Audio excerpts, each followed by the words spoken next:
ট্রাম্পের শুল্ক নীতিতে নড়েচড়ে বসেছে পুরো বিশ্ব। হঠাৎ করে শুল্ক বাড়িয়ে অর্থনৈতিক চ্যালেঞ্জে ফেলেছে বিভিন্ন দেশকে। সেখানে একই অবস্থায় থাকা সত্ত্বেও লাভের খাতায় নাম লেখাতে চলেছে চীন। পহেলা আগস্ট থেকে ইউরোপ সহ বিশ্বের বিভিন্ন দেশে পণ্য আমদানিতে শুল্ক বাড়িয়ে এক প্রকার অর্থনৈতিক চাপ সৃষ্টি করেছে মার্কিন প্রেসিডেন্ট ডোনাল্ড ট্রাম্প। এতে বিশ্বজুড়ে বেড়েছে উদ্বেগ। বিশেষ করে নতুন শুল্ক নীতি আফ্রিকার জন্য বড় ধরনের চ্যালেঞ্জ।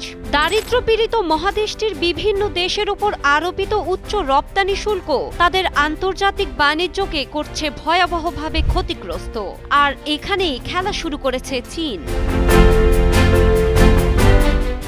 আফ্রিকার এই সংকট চীনের জন্য যেন কৌশলগত সুযোগ। এখন এসব দেশকে বিকল্প বাজার ও আর্থিক সুবিধা দিয়ে পাশে টানছে চীন, দিচ্ছে শুল্ক তুলে নেওয়ার আশ্বাস, যার উদ্দেশ্য কাঁচামালের বাজার ধরা। ট্রাম্প প্রশাসনের ঘোষণা অনুযায়ী লিবিয়া, দক্ষিণ আফ্রিকা, আলজেরিয়া ও তিউনিশিয়ার রপ্তানি পণ্যের ওপর শুল্ক আরোপ করা হয়েছে 25 থেকে 30% পর্যন্ত। এছাড়া 18টি আফ্রিকান দেশের পণ্যের ওপর এ হার 15%।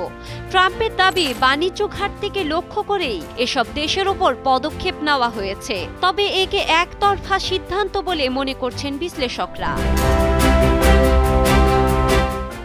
এদিকে এই সিদ্ধান্তের প্রতিবাদ জানিয়েছে দক্ষিণ আফ্রিকা। দেশটি বলছে, যথাযথ বাণিজ্য তথ্যের ভিত্তিতে এই শুল্ক আরোপ করা হয়নি। আর কঠিন এ পরিস্থিতিতে আফ্রিকাকে সহায়তা করার আশ্বাস দিয়েছে চীন। আফ্রিকার বেশিরভাগ অংশীদার দেশের ওপর থেকে আমদানি শুল্ক তুলে নেবে দেশটি। দক্ষিণ আফ্রিকান গবেষকরা মনে করছেন, ট্রাম্পের কারণে ধীরে ধীরে বিশ্বের নেতৃত্ব হারাচ্ছে দেশটি। কেননা আফ্রিকান দেশগুলো যত কম যুক্তরাষ্ট্র নির্ভর হবে, চীনের জন্য বিকল্প হয়ে ওঠার পথ সহজ হবে তত বেশি।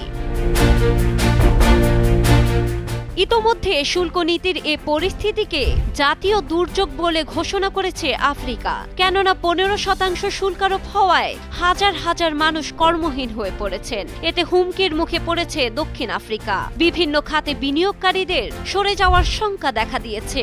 এ অবস্থায় দক্ষিণ আফ্রিকার খনিজ মন্ত্রীর ভাষায়, আমাদের প্রধান বাণিজ্য অংশীদার চীন, যুক্তরাষ্ট্র নয়।